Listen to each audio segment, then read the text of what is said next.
तो विशिष्ट प्रतिरोध क्या होती है और प्रतिरोधकता किसे बोलते हैं? तो चलिए ये बात हम आपको दिखाते हैं कि विशिष्ट प्रतिरोध क्या होता है और प्रतिरोधकता किसे कहते हैं। देखिए, विशिष्ट प्रतिरोध की अगर बात करें तो किसी भी चालक तार के भीतर, किसी चालक तार के भीतर, किसी चालक तार के भीतर, अगर हम किसी चालक तार के भीतर किसी बिंदु पर, किसी बिंदु पर, किसी बिंदु पर, किसी चालक तार के भीतर किसी बिंदु पर वैद्युत क्षेत्र की तीव्रता, कोई बहुत गाढ़ी चीज है, उसको आप गर्म कर रहे हो, ठीक है, विस्कोसिटी, विस्कोसिटी मतलब अगर ताप बढ़ाओगे, ताप बढ़ा रहे हो, ताप बढ़ा रहे हो, ताप बढ़ा रहे हो, तो श्यानता का मान घट जाता है। क्या होता है बेटा? श्यानता का मान क्या होता है? घट जाता है। तो वैद्युत अपघट्य जो होते हैं सुनिए ध्यान से, जो वैद्युत अपघट्य होते हैं, वैद्युत अपघट्य, इन पे अगर ताप बढ़ाया जाएगा, ताप बढ़ाया जाएगा तो इनकी श्यानता क्या हो जाती है बेटा? घट जाती है। अच्छा बताओ, सिंपल बताओ, जो चीज श्यान रहेगा मतलब गाढ़ी जो चीज रहती है, गाढ़ी चीज ले लो, एक बहुत हल्की चीज ले लो, जैसे शहद हो गया और सिंपल पानी हो गया, शहद हो गया और पानी हो गया। एक छोटी सी प्लास्टिक की, सॉरी मेटल की एक बॉल ले लो, एक मेटल की बॉल ले लो, भारी सी जो बॉब होती है ना, बॉल, मेटल की बॉल, लोहे की बॉल, वो ले लो, या कांच की गोलियां नहीं होती है वो ले लो, शहद में डुबा दो, एक बार उनको शहद में डुबा दो और एक बार पानी में डुबा दो, किसमें वो ज्यादा तेजी से चला जाएगा, जिसमें उसका प्रवाह आसानी से हो जाएगा, किसमें होगा? बताइए, बताइए। नमस्कार आप सभी को, आपका स्वागत है आपके अपने चैनल लेट्स स्टडी इंडिया में, जहां हम एलएसआई हिंदी मीडियम के माध्यम से बोर्ड एग्जाम 2026 की ताबड़तोड़ तैयारी में लगे हुए हैं और ये तैयारी बहुत ही अच्छे तरीके से, सिस्टमेटिक तरीके से आगे बढ़ रही है। आप सभी के प्यार और सपोर्ट का नतीजा रहा कि हम लोग 1000 के आर पार पहुंच चुके हैं। अब लड़ाई उससे आगे की चल रही है, तैयारी रहेगी, बेहतर रहेगी, एग्जाम तक हम आपका साथ लगातार देते रहेंगे। चलिए स्टार्ट करते हैं। Class 12th Hindi medium physics में वैद्युत धारा चल रही है और लेक्चर नंबर ये 3rd है, ये तीसरा लेक्चर आपका है। आज हम लोग तीसरा लेक्चर कंप्लीट कर रहे हैं चैप्टर नंबर 3rd का। 100 में 100 की हमारी पूरी तैयारी होने वाली है, 100 में 100 की तैयारी पूरी होने वाली है। चलिए फटाफट आप सेशन को शेयर कीजिए, शेयर करिए, ज्यादा से ज्यादा शेयर करिए और वीडियो को लाइक कीजिएगा, जरूर लाइक कीजिएगा। चलिए चलिए वैद्युत धारा, करंट इलेक्ट्रिसिटी में आज का पहला टॉपिक रहेगा विशिष्ट प्रतिरोध एवं प्रतिरोधकता। याद रखिएगा, बहुत बढ़िया, बहुत मजेदार टॉपिक आज को मैं आपको पढ़ाऊंगा। आज का सेशन आपको जरूर मजा आएगा, आज के सेशन में आपको जरूर मजा आने वाला है। देखिएगा, जो चीजें मैं आपको आज सिखाऊंगा बहुत ही बेहतरीन तरीके से सिखाऊंगा, इंपॉर्टेंट भी होगा। चलिए देखिए, विशिष्ट प्रतिरोध एवं प्रतिरोधकता। विशिष्ट प्रतिरोध क्या है और प्रतिरोधकता किसे कहते हैं? समझिएगा बात, विशिष्ट प्रतिरोध क्या होता है। आप जब पढ़ते थे कक्षा 10 में तो आप ये पढ़ते थे कि जो चालक तार का प्रतिरोध होता है वो चालक तार की लंबाई के अनुक्रमानुपाती और क्षेत्रफल के क्या होता है बेटा? व्युत्क्रमानुपाती होता है। जब हम इस अनुक्रमानुपाती को हटाते हैं तो एक नया कांस्टेंट आता है जिसे हम लोग रो पढ़ते हैं। क्या पढ़ते हैं बेटा? रो। क्या बोलते हैं? रो बोलते हैं, रो बोलते हैं। रो आता है, एल बाई कितना आ जाता है? ए आ जाता है, आ जाता है। यहां से रो का मान निकाला जाता है तो आर ए बटे कितना आ जाता है? एल आ जाता है। ये आप कक्षा 10 के नियमानुसार करते थे, ये आप कक्षा 10 के नियमानुसार करते थे, लेकिन यहां कक्षा 10 आप नहीं पढ़ रहे, यहां कक्षा 12 पढ़ रहे हो। तो विशिष्ट प्रतिरोध क्या होती है और प्रतिरोधकता किसे बोलते हैं? तो चलिए ये बात हम आपको दिखाते हैं कि विशिष्ट प्रतिरोध क्या होता है और प्रतिरोधकता किसे कहते हैं। देखिए, विशिष्ट प्रतिरोध की अगर बात करें तो किसी भी चालक तार के भीतर, किसी चालक तार के भीतर, किसी चालक तार के भीतर, अगर हम किसी चालक तार के भीतर किसी बिंदु पर, किसी बिंदु पर, किसी बिंदु पर, किसी चालक तार के भीतर किसी बिंदु पर वैद्युत क्षेत्र की तीव्रता, किसी बिंदु पर वैद्युत क्षेत्र की, वैद्युत क्षेत्र की तीव्रता, किसी बिंदु पर वैद्युत क्षेत्र की तीव्रता तथा धारा घनत्व का अनुपात, तथा धारा घनत्व का अनुपात, धारा घनत्व का अनुपात। हमने क्या कहा? हमने कहा कि चालक के भीतर अगर कोई चालक है तो उस चालक के भीतर किसी भी बिंदु पर, किसी भी बिंदु पर आपको निकालना है वैद्युत क्षेत्र की तीव्रता और आपको निकालना है धारा घनत्व। किसी भी बिंदु पर वैद्युत क्षेत्र की तीव्रता और धारा घनत्व का जो अनुपात होता है, का अनुपात विशिष्ट प्रतिरोध कहलाता है। क्या कहा जाएगा बेटा? विशिष्ट प्रतिरोध कहा जाता है, विशिष्ट प्रतिरोध कहा जाता है। जो डिफिनीशन मैं आपको बताऊंगा बहुत शानदार डिफिनीशन होंगे। प्रतिरोध कहा जाता है, ठीक है, प्रतिरोध कहा जाता है। मैंने क्या बताया? मैंने कहा किसी चालक तार के भीतर किसी बिंदु पर वैद्युत क्षेत्र की तीव्रता तथा धारा घनत्व का अनुपात क्या कहा जाता है? विशिष्ट प्रतिरोध कहा जाता है। और उसको याद रखिए, मैंने बताया आपको फॉर्मूला ये वाला, ठीक है। देखिए, अर्थात अर्थात अर्थात अर्थात क्या होगा बेटा? ई तथा ई क्या होगा? वैद्युत क्षेत्र की तीव्रता ई तथा धारा घनत्व तो क्या होता है? जे होता है। कल बताया था धारा घनत्व तो क्या होता है? जे होता है। जे बराबर फॉर्मूला होता है आई बटे कितना? ए। फॉर्मूला ए होता है। हमने कहा अर्थात ई तथा जे के अनुपात को, जे के अनुपात को अनुपात को विशिष्ट प्रतिरोध कहा जाता है। क्या बोलते हैं?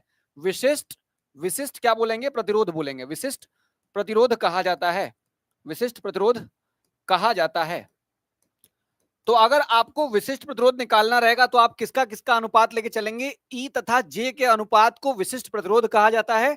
और अगर हम फॉर्मूला बनाए तो इसे इसे रो से प्रदर्शित किया जाता है, रो से प्रदर्शित प्रदर्शित किया जाता है, प्रदर्शित किया जाता है। क्या बोलेंगे? इसे रो से प्रदर्शित किया जाता है। अतः अतः रो बराबर क्या हो जाएगा बेटा? रो बराबर क्या हो जाएगा? क्या है प्रदर्शित करने में? ई है। तो आपको ई का अनुपात किसके साथ लेना है? जे के साथ लेना है। किसके साथ लेना है? जे के साथ लेना है। अगर मैं कह रहा हूं कि ई का मान अगर लिखना है तो आप जानते हैं ई का मान होता है वी बटे कितना होता है? डी होता है। वी बटे कितना होता है? डी होता है। तो हमने कहा अगर चालक तार की लंबाई एल होगी, कितनी होगी? चालक तार की लंबाई एल होगी, तो यहां वी बटे कितना हो जाएगा? एल हो जाएगा। तो वी का मान आ जाएगा वी बटे कितना हो जाएगा? एल हो जाएगा। हो जाएगा। ई का मान आ गया वी बटे एल। और बताओ जे जे धारा घनत्व तो है। धारा घनत्व तो होता है कितना? करंट, करंट बटे कितना बेटा? एरिया होता है। बताओ सही है। तो हमने कहा कि ई बटे जे लिखिए तो वी बटे एल हो जाएगा और आई बटे कितना हो जाएगा? ए हो जाएगा। और मैं यहां से निकालूंगा तो वी बटे एल और आई बटे ए का उल्टा कर दोगे अगर तो कितना हो जाएगा? ए बटे कितना हो जाएगा? आई हो जाएगा। हो जाएगा। तो मुझे यहां से रो बराबर क्या मिल रहा है? वी ए बटे कितना मिल रहा है बेटा? आई कितना मिल रहा है? एल मिल रहा है। मिल रहा है। अगर मैं देखूं, अगर मैं बहुत ध्यान से देखूं तो वी बटे आई को क्या बोलते हैं? देखो वी बटे आई को क्या बोलते हो? ओम का नियम क्या था? ओम के नियमानुसार वी बराबर कितना है? I R. तो वी बटे आई बराबर क्या मिल जाएगा बेटा? आर मिल जाएगा। वी बटे आई बराबर कितना मिल जाएगा? आर मिल जाएगा। तो वी बटे आई जहां दिख जाएगा उसको क्या लिख देंगे? आर लिख देंगे। आर हो जाएगा और ये क्या बन जाएगा? ए बन जाएगा। बटे में क्या आ जाएगा? एल आ जाएगा। तो बताइए रो बराबर फॉर्मूला क्या आ गया? रो बराबर फॉर्मूला आ गया आर ए बटे कितना आ गया? एल। कितना आया? रो बराबर कितना आया? आर ए बटे कितना आ गया? एल आ गया। बताओ यही फॉर्मूला आया कि नहीं जो मैंने अभी थोड़ी देर पहले बताया था आपको? बताइए रो बराबर कितना आ गया? अंकज, अंकज भी आ चुके हैं। ठीक है चलिए। ओम नारायण, गोलू यादव हो गए, भूमि शर्मा हो गए, मनीषा पाल भी क्लास में है। चलिए ठीक है। चलिए कम बच्चे हैं अभी क्लास में, ज्यादा से ज्यादा शेयर कीजिए ताकि और बच्चे भी क्लास में आ पाए, ताकि और बच्चे भी क्लास में आ गए। अभी अभी कम बच्चे हैं क्लास में। अर्थात ई तथा जे के अनुपात को विशिष्ट प्रतिरोध कहा जाता है। इसे रो से प्रदर्शित किया जाता है। रो निकालने के लिए आपको ई और जे का अनुपात लेना पड़ेगा। जे का अनुपात लेके देखेंगे तो आपको आर ए बटे क्या मिल जाएगा? एल मिल जाएगा। क्या मिल जाएगा बेटा?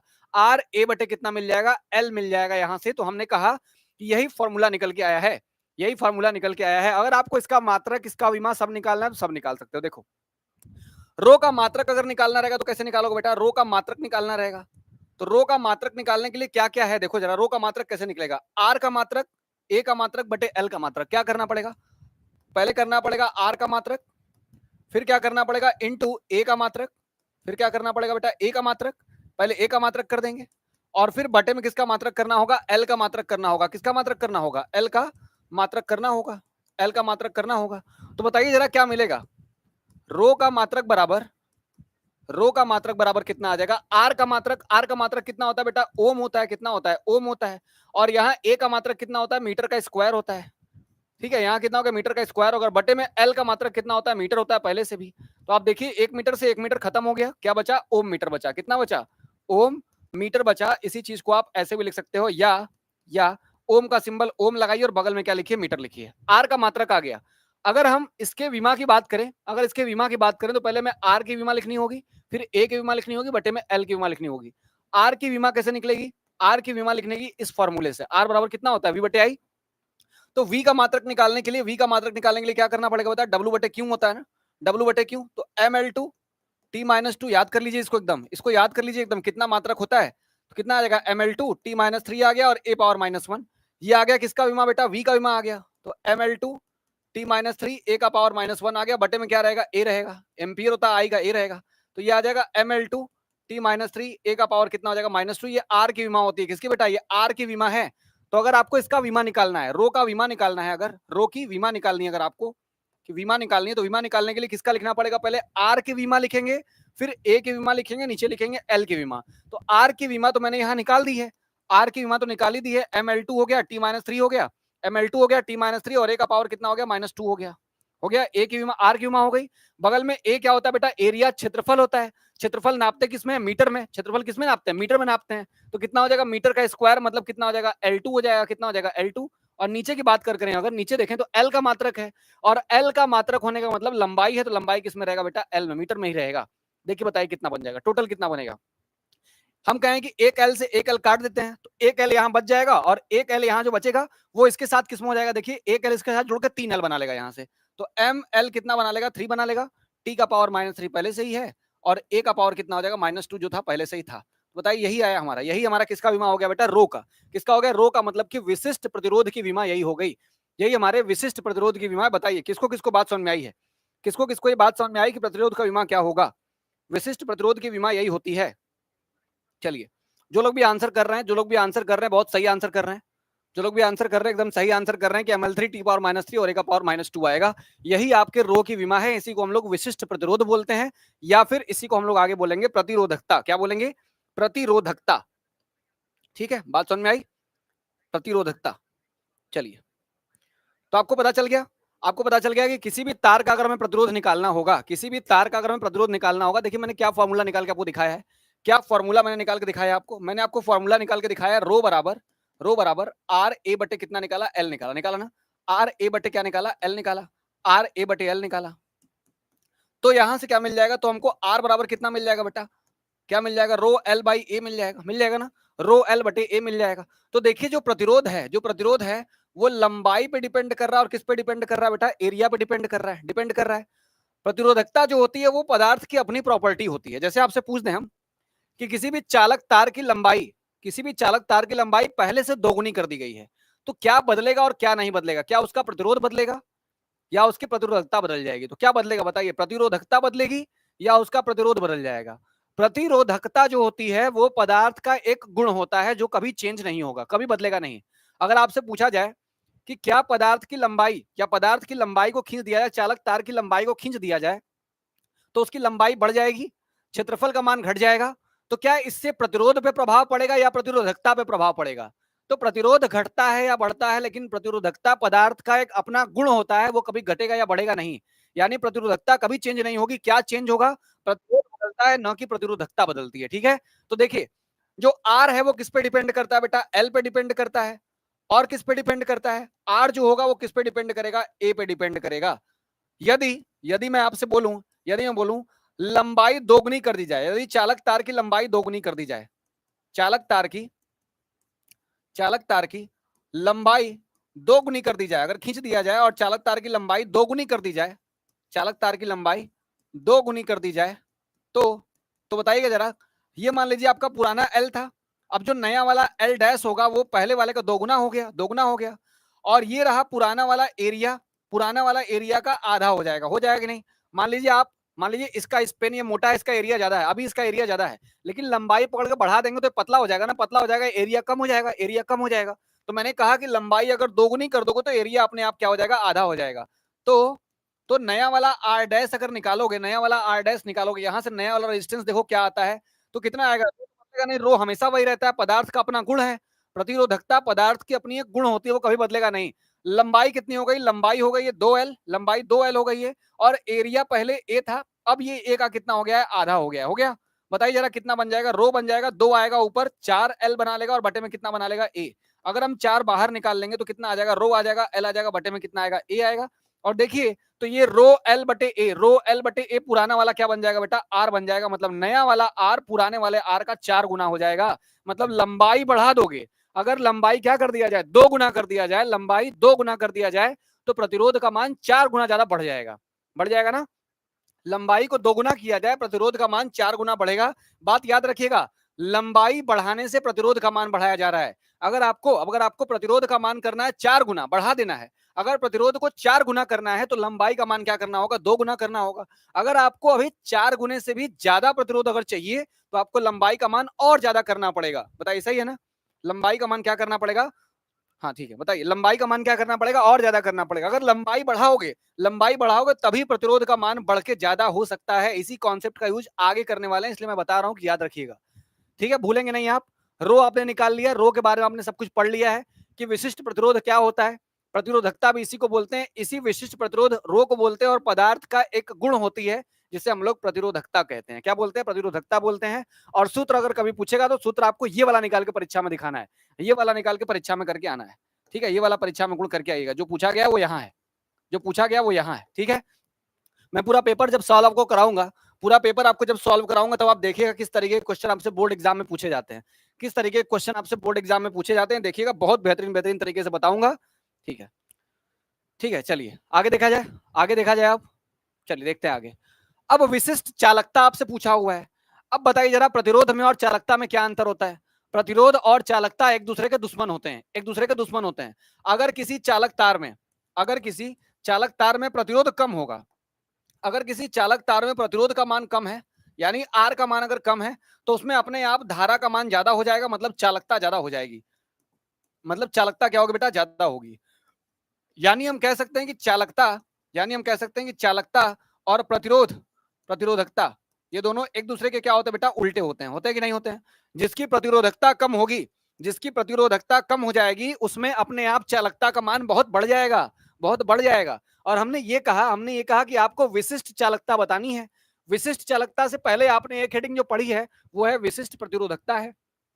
तो हम ये कहते हैं अगर चालकता निकालना तो यहां लिखिए, यहां लिखिए विशिष्ट प्रतिरोध के व्युत्क्रम को, विशिष्ट प्रतिरोध, ऐसे लिखिए, विशिष्ट प्रतिरोध के व्युत्क्रम को, विशिष्ट प्रतिरोध, प्रतिरोध के व्युत्क्रम को, विशिष्ट प्रतिरोध के व्युत्क्रम को, व्युत्क्रम को विशिष्ट चालकता कहते हैं। क्या बोलते हैं बेटा? विशिष्ट चालकता बोलते हैं। विशिष्ट, विशिष्ट चालकता कहते हैं, विशिष्ट चालकता, विशिष्ट चालकता कहते हैं। क्या बोलते हैं बेटा? विशिष्ट चालकता कहते हैं। बात समझ में आ गई? क्या बोला हमने? विशिष्ट प्रतिरोध के व्युत्क्रम को विशिष्ट चालकता कहते हैं। इसे सिग्मा से प्रदर्शित करते हैं, इसे सिग्मा, किसे बेटा? सिग्मा से, सिग्मा से प्रदर्शित किया जाता है, प्रदर्शित किया जाता है। किसे दिखाते हैं? इसे सिग्मा से प्रदर्शित किया जाता है। इसे हम लोग किससे दिखाते हैं? सिग्मा से दिखाते हैं। अतः और सिग्मा बराबर कितना हो जाएगा बेटा? सिग्मा बराबर बताओ, ये प्रतिरोध का उल्टा है, ये विशिष्ट प्रतिरोध का उल्टा है, तो कितना बन जाएगा? 1/रो बन जाएगा। बताइए किसको किसको बात समझ में आई है? किसको किसको फॉर्मूला समझ में आया कि सिग्मा का मान 1/ कितना हो जाएगा? रो हो जाएगा। विशिष्ट प्रतिरोध के व्युत्क्रम को विशिष्ट चालकता कहते हैं। इसे किससे दिखाते हैं? सिग्मा से दिखाते हैं। और सिग्मा हमेशा क्या होगा? प्रतिरोध का उल्टा होगा। तो विशिष्ट प्रतिरोध का क्या कर देंगे? उल्टा कर देंगे। यानी जो रो का मान आया था, अतः जो रो, यदि यदि रो बराबर कितना आया था बेटा? रो बराबर आया था आर ए बटे कितना? एल। तो सिग्मा बराबर कितना हो जाएगा? सिग्मा बराबर हो जाएगा एल बटे आर ए। एल बटे कितना होगा? आर ए होगा। अब बताओ जरा, अब बताओ जरा, हम आपसे सवाल पूछते हैं, किसी चालक तार की लंबाई को दोगुना कर दिया जाए, किसी चालक तार की लंबाई को खींच के दोगुना कर दिया जाए तो विशिष्ट चालकता का मान घट जाएगा कि बढ़ जाएगा? जल्दी बताइए। अगर हम आपसे सवाल पूछते हैं, किसी चालक तार की लंबाई को खींच करके 2 गुना कर दिया जाए तो विशिष्ट चालकता का मान घट जाएगा या बढ़ जाएगा? जल्दी बताइए। विशिष्ट चालकता का मान घट जाएगा या बढ़ जाएगा? बताइए राजा हिंदुस्तानी, बताइए, जल्दी बताइए। अगर हम, हाँ, मात्रक, हाँ हो जाएगा, ओम इनवर्स मीटर इनवर्स, ठीक है, बढ़ जाएगा। चालकता का मान बढ़ जाएगा। जल्दी बताइए, कम हो जाएगा या बढ़ जाएगा? कौन कौन कह रहा है बढ़ जाएगा? घट जाएगा ना भाई, घट जाएगा ना। अरे भूल गए क्या? देखो यहाँ क्या निकाला था मैंने, यहाँ से क्या निकाला था मैंने? मैंने कहा यदि लंबाई को 2 गुना कर दिया जाए, अगर लंबाई 2 गुना कर दोगे तो प्रतिरोध का मान देखो, प्रतिरोध का मान 4 गुना हो जाएगा, बढ़ जाएगा। लंबाई दुगुना की हो, प्रतिरोध 4 गुना हो गया, तो प्रतिरोध ज्यादा हो जाएगा, तो चालकता अपने आप क्या हो जाती है? कम हो जाती है ना। जिसका प्रतिरोध ज्यादा रहेगा तो करंट का मान कम होगा, चालकता भी अपने आप कम हो जाएगी। तो मैंने यही तो कहा, अगर प्रतिरोध बढ़ जाएगा, प्रतिरोध बढ़ जाएगा, लंबाई बढ़ाने से प्रतिरोध बढ़ता है, तो लंबाई को दोगुना किया तो प्रतिरोध का मान बढ़ गया, और अगर प्रतिरोध का मान बढ़ जाएगा तो चालकता का मान अपने आप कम हो जाएगा। यानी किसी चालक तार की लंबाई अगर डबल कर दी जाए, 2 गुना कर दिया जाए, तो उसके चालकता का मान आधा हो जाएगा, जितना था उससे कम हो जाएगा। हो जाएगा कि नहीं हो जाएगा? बताइए। हाँ, ठीक है, चलिए, विशिष्ट प्रतिरोध कम हो जाएगा। ठीक है, चलिए चलिए, तहसीन राजा भी आ चुके हैं, हाय। चलिए, कम हो जाएगा, बढ़िया। जो जो आप जवाब दे रहे हैं कम हो जाएगा, बिल्कुल सही दे रहे हैं। ठीक है, अब कम हो जानी चाहिए, क्योंकि लंबाई बढ़ाने से प्रतिरोध का मान ज्यादा हो जाता है। प्रतिरोध का मान ज्यादा हो जाएगा। देखिए, प्रतिरोध का मान ज्यादा हो जाएगा तो चालकता अपने आप क्या हो जाएगी? कम हो जाएगी। देखिए ना, देखिए यहाँ से लिखा गया है, तो बटे में कितना हो जाएगा बेटा? समझ में आ गई बात? ये उल्टा हुआ, बात समझ में आ गई यहाँ से। तो ये सारे नियम चालकता के बारे में आपके लिए हैं। और आपसे पूछा जाए कि सिग्मा का मात्रक, अगर पूछे आप सिग्मा का मात्रक क्या होता है, ये बात कभी पूछ ले आपसे, तो सिग्मा का मात्रक क्या होगा? जो इसका मात्रक था इसका उल्टा मात्रक होगा। तो 1/, कितना लिखेंगे? रो का मात्रक। 1/रो का मात्रक कितना हो जाएगा? रो का मात्रक क्या था बेटा? ओम मीटर। कितना था? ओम मीटर, रो का मात्रक क्या है ओम मीटर। तो यहां से जब निकालेंगे तो कितना आएगा, ऊपर जाकर कितना आएगा, ये ओम का उल्टा हो जाएगा ओम इनवर्स, और ऊपर भी कितना हो जाएगा, मीटर का क्या हो जाएगा, इनवर्स हो जाएगा। या अगर लिखना हो तो ऐसे लिखिए, ओम का इनवर्स और मीटर का क्या लिखेंगे, इनवर्स लिखेंगे। बताइए सही है, ठीक है, क्लियर है। ओम का इनवर्स हो जाएगा और मीटर का क्या हो जाएगा, इनवर्स हो जाएगा। और अभी आपसे बोलूं कि चलिए इसका वीमा बताइए, वीमा बताइए। तो सिग्मा की वीमा अगर बतानी होगी, अगर मुझे सिग्मा क्या बतानी पड़ेगी, वीमा बतानी पड़ेगी, तो कैसे बताऊंगा वीमा। वीमा बताने के लिए मुझे क्या करना पड़ेगा, 1/रो की वीमा लिखनी होगी, 1/रो की वीमा लिखनी होगी। तो 1/रो की वीमा होती क्या है, देखिए रो की क्या वीमा थी, रो की वीमा निकाली मैंने यहाँ पे ml3 t-3 ए का पावर -2। तो यहाँ हो जाएगा नीचे ml3 t का पावर -3 और a का पावर कितना हो जाएगा, -2 हो जाएगा। अब मैं इसको ऊपर लेके जाऊंगा, अगर ऊपर लेके जाऊंगा तो कितना बन जाएगा, m power -1 l power -3 t का पावर 3 और a का पावर कितना हो गया, 2 हो गया। बताओ सही है। यहाँ आ गई सिग्मा की वीमा। इस तरीके से हम लोग सिग्मा की वीमा भी निकाल सकते हैं। तो सिग्मा का मात्रक, सिग्मा की वीमा बहुत ही इंपॉर्टेंट है। आपसे एमसीक्यू सवाल पूछे जा सकते हैं, एमसीक्यू सवाल ऐसे ही पूछे जा सकते हैं, m-1 l-3 t का पावर 3 a का पावर 2। बहुत बढ़िया जवाब दे रहे हैं आप लोग, बहुत सही जवाब दिया आप लोगों ने। चलिए, आपको विशिष्ट प्रतिरोध और विशिष्ट चालकता अगर समझ में आ गई हो तो हम लोग क्या इसके आगे बढ़ सकते हैं। अब जल्दी बताइए, क्या हम लोग इसके आगे चल सकते हैं। अब अगर आपको विशिष्ट प्रतिरोध और विशिष्ट प्रतिरोधकता में सारा सिंबल समझ में आ गया हो तो हम लोग इसके आगे चलें, इसके आगे चलें। चलिए, बहुत अच्छी बात, चलिए इसके आगे चलें। आप लोग को अगर कुछ भी डाउट रहेगा तो आप आगे पीछे करके वीडियोस देखेंगे, आपको पूरा का पूरा समझ में आएगा, कोई दिक्कत नहीं आएगी। देखिए, कभी कभी आपसे एग्जाम में धारा घनत्व, कभी कभी एग्जाम में होता है ना कि धारा घनत्व में, धारा घनत्व में, धारा घनत्व और विशिष्ट चालकता में संबंध पूछ लेता है, विशिष्ट चालकता में संबंध पूछ लेता है। बताइए कि धारा घनत्व में और विशिष्ट चालकता में क्या संबंध होगा, चालकता में संबंध। कभी कभी एग्जाम में ऐसे ही पूछ लेता है कि बताइए कि धारा घनत्व में और विशिष्ट चालकता में क्या संबंध होगा, क्या संबंध होगा। मतलब किसमें किसमें रिलेशन है, रिलेशन बिटवीन किसके किसके बीच में रिलेशन है भाई, रिलेशन बिटवीन जे मतलब धारा घनत्व, धारा घनत्व एंड किसमें बेटा, सिग्मा के बीच में रिलेशन हमसे पूछ रहा है। किसमें, सिग्मा के बीच में रिलेशन हमसे पूछ रहा है। चलिए बताइए, जे में और सिग्मा में क्या रिलेशन होगा, जे में और सिग्मा में क्या रिलेशन होगा, हमको ये बात यहां बतानी है कि जे, किसी को याद है, किसी को याद है कि जे में और सिग्मा में क्या रिलेशन होता है, कोई बता सकता है, कोई बता दे। सिग्मा में और जे में क्या रिलेशन होता है, देखिए मैं बता देता हूं आपको, मैं बताता हूं आपको। देखिए सुनिए, हम जानते हैं, लिखिए, हम जानते हैं, हमें ये बात पहले ही पता है, हमें ये बात पहले ही पता है कि जो विशिष्ट चालकता होती है वो विशिष्ट प्रतिरोधकता का उल्टा होता है।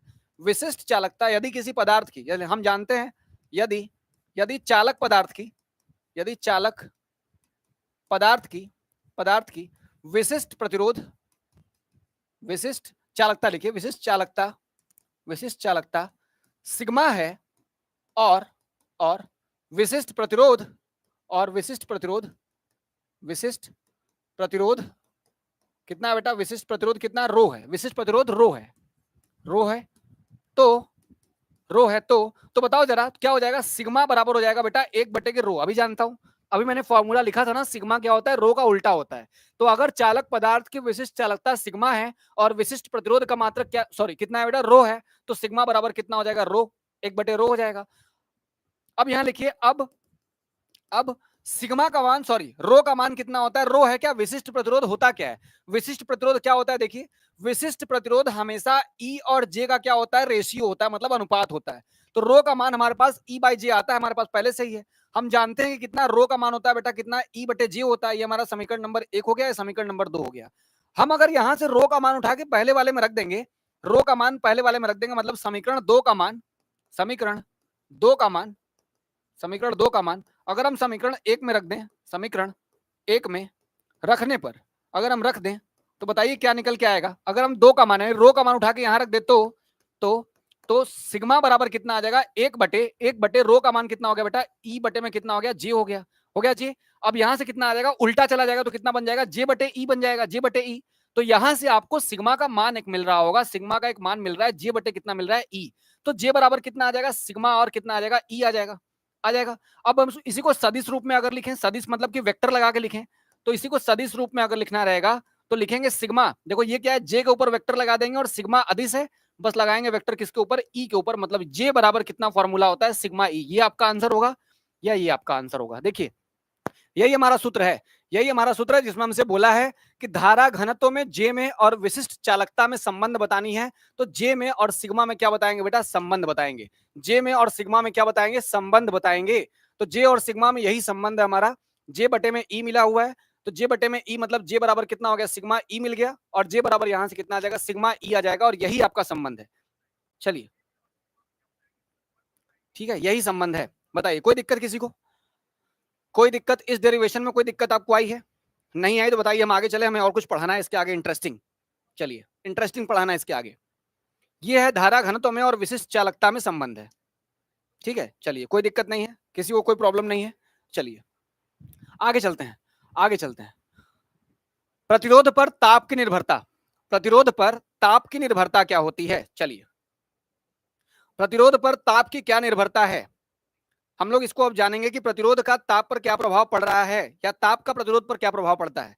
ठीक, प्रतिरोध की ताप पर क्या निर्भरता है। चलिए देखिए, हम ये कह रहे हैं, हम ये बात आपसे कह रहे हैं कि जब भी आप धातु लेते हो, धातु लेते हो, और धातु में आप ताप बढ़ाते हो, ताप बढ़ाते हो, टेम्परेचर देते हो, टेम्परेचर देते हो। ठीक है, धातु में आप क्या दे रहे हो बेटा? टेम्परेचर दे रहे हो। ठीक है, ताप बढ़ाने पर प्रतिरोधकता क्या करती है बेटा? बढ़ती है। किसकी? किसकी? धातु की, धातुओं की, या फिर अर्धचालकों की, या फिर किसकी? वैद्युत अपघट्यों की। किसकी? अंतर है ना सब में, देखिए सब में अंतर है। मैं क्या कह रहा हूं, ये महिला इतनी इरिटेटेड क्यों है? ये महिला इतनी इरिटेटेड क्यों है? इसको इतना खिजलाहट किस बात का है? देखिए जरा खिजलाहट किस बात का है। मान लीजिए कि यही महिला हमारा इलेक्ट्रॉन है। ये क्या है बेटा? ये इलेक्ट्रॉन है। यही महिला क्या है? इलेक्ट्रॉन है। यही महिला इलेक्ट्रॉन है। मैंने कहा कि ये महिला इलेक्ट्रॉन है, और ये चालक पदार्थ के अंदर बैठी हुई है। चालक पदार्थ के अंदर बैठी हुई है। आप चालक पदार्थ को कहीं ना कहीं से किसी बैटरी से क्या दे रहे थे? उष्मा दे रहे थे ना। चालक पदार्थ को आप किसी बैटरी से ऊर्जा दे रहे थे। ऊर्जा पाने के बाद चालक पदार्थ धक्का मिलेगा और आगे की ओर चलना शुरू करता है, आगे चलता है। लेकिन चालक पदार्थ के अंदर इलेक्ट्रॉनों की संख्या मिलियन ट्रिलियन में होती है। उतनी बड़ी संख्या में जब इलेक्ट्रॉन चलते हैं तो आगे वाले इलेक्ट्रॉन से जाके लड़ जाते हैं, टकरा जाते हैं, टकरा जाते हैं। तो मैंने ये कहा, जब आप बगल से ताप बढ़ा दोगे, टेम्परेचर भी दे दोगे, टेम्परेचर भी दे दोगे, तो टेम्परेचर दे दोगे तो और ऊर्जा मिल जाएगी, और वो और ऊर्जा अगर पा जाएंगे तो वो और ज्यादा ज्यादा के लोगों से लड़ जाएंगे, लड़ेंगे। आपको याद है माध्य मुक्त पथ किसे कहा जाता है? माध्य मुक्त पथ क्या होता है? हमने बताया था कि इलेक्ट्रॉन जब बैठे होते हैं, वो यहां से चलना प्रारंभ करते हैं, तो दो क्रमागत टक्करों के बीच की दूरी, दो क्रमागत टक्करों के बीच की दूरी को क्या बोलते हैं? माध्य मुक्त पथ बोलते हैं। क्या बोलते हैं बेटा? माध्य मुक्त पथ। मतलब इसी को हम लोग मीन फ्री पाथ कहते हैं। क्या बोलते हैं बेटा? इसी को इंग्लिश में कहा जाता है मीन फ्री पाथ। क्या बोलते हैं? Mean free path. ठीक है, माध्य मुक्त पथ क्या होता है? इलेक्ट्रॉनों के दो क्रमागत टक्करों के बीच की दूरी को बोलते हैं माध्य मुक्त पथ। क्या बोलते हैं बेटा? माध्य मुक्त पथ। ठीक है, माध्य मुक्त पथ बोला जाता है। तो हमने ये कहा कि जब आप इलेक्ट्रॉनों का ताप बढ़ा दोगे, टेम्परेचर दो दोगे, ढेर सारा टेम्परेचर आप दे दोगे, तो उनकी ऊर्जा और ज्यादा बढ़ जाएगी, और ज्यादा ऊर्जा बढ़ जाएगी तो तेजी से भागना शुरू करेंगे। तेजी से भागना शुरू करेंगे तो वो टकराएंगे बहुत जल्दी जल्दी, यानी कि बहुत जल्दी टकराने में दूरी का मान कम हो जाएगा कि नहीं? बताओ। अच्छा, लोग आराम से फैले होते, इधर उधर फैले होते, तो कोई इलेक्ट्रॉन जाता, आराम से टकराता, टकरा के उससे टकराता, उससे टकराता, तो जब मन करता तब टकराता, दूरी का मान ज्यादा रहता। लेकिन मैंने क्या कहा? मैंने कहा कि ताप बढ़ा दो। जब तुम टेम्परेचर बढ़ा दोगे, टेम्परेचर बढ़ाने से क्या होगा? ऊर्जा ज्यादा मिल जाएगी, और ज्यादा ऊर्जा पा जाने पे ये इलेक्ट्रॉन बहुत तेज तेज भागना शुरू कर देंगे, और बहुत तेज भागेंगे तो दूरी का मान कम हो जाएगा। और जब इस दूरी का मान कम हो जाएगा तो बहुत तेज टकराव होगा, कोलिजन बहुत ज्यादा बढ़ जाएगा, और बहुत ज्यादा टक्कर जहां होती है वहां प्रतिरोध का मान बढ़ जाता है। क्या होता है बेटा? बढ़ जाता है। बहुत ज्यादा इलेक्ट्रॉन आपस में क्या करेंगे? टकरा जाएंगे, खिसला जाएंगे, उनको एनर्जी बहुत ज्यादा मिल जाएगी, इलेक्ट्रॉनों को एनर्जी बहुत ज्यादा मिल जाती है, तो वो बहुत जल्दी जल्दी क्या करते हैं? लड़ने लगते हैं, टकराने लगते हैं एक दूसरे के इलेक्ट्रॉनों से। अब ज्यादा इलेक्ट्रॉनों में क्या होगा? टक्कर होगा, तो टक्कर के फलस्वरूप होता क्या है कि उनकी प्रतिरोध का मान क्या होता है? बढ़ जाता है। और अगर प्रतिरोध का मान बढ़ जाएगा तो चालकता का मान क्या हो जाएगा? घट जाएगा। तो धातुओं में क्या होता है? धातुओं में यदि ताप बढ़ा दिया जाए, देखिए धातुओं में क्या होता है बेटा? धातुओं की प्रतिरोधकता पर ताप का क्या प्रभाव पड़ता है? तो जो धातु होते हैं, धातु में क्या होता है बेटा? मुक्त इलेक्ट्रॉन होते हैं। तो अगर धातुओं पर ताप बढ़ाया जाए, लिखिए धातुओं पर, धातुओं पर ताप बढ़ाने से, ताप बढ़ाने से, ताप बढ़ाने से इलेक्ट्रॉनों के बीच, लिखिए इलेक्ट्रॉनों के बीच, इलेक्ट्रॉनों के बीच ताप बढ़ाने से इलेक्ट्रॉनों के बीच माध्य मुक्त पथ घट जाता है। माध्य माध्य मुक्त माध्य मुक्त पथ क्या हो जाएगा बेटा? घट जाएगा, घट जाता है। माध्य मुक्त पथ क्या हो जाता है बेटा, घट जाता है।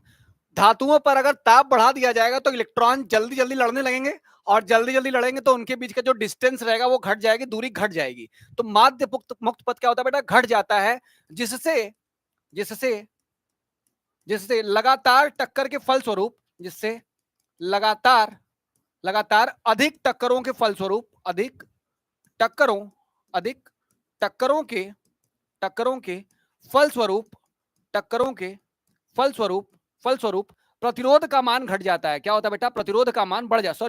प्रतिरोध का मान क्या हो जाएगा बेटा, प्रतिरोध का मान बढ़ जाता है। प्रतिरोध का मान क्या हो जाएगा, बढ़ जाएगा। प्रतिरोध का मान बढ़ जाता है। अच्छा बताइए, अगर प्रतिरोध का मान बढ़ जाएगा, प्रतिरोध का मान बढ़ गया, फलस्वरूप धारा का मान क्या हो जाता है बेटा, घट जाता है। फलस्वरूप धारा का मान, या लिखिए चालकता का मान चालकता का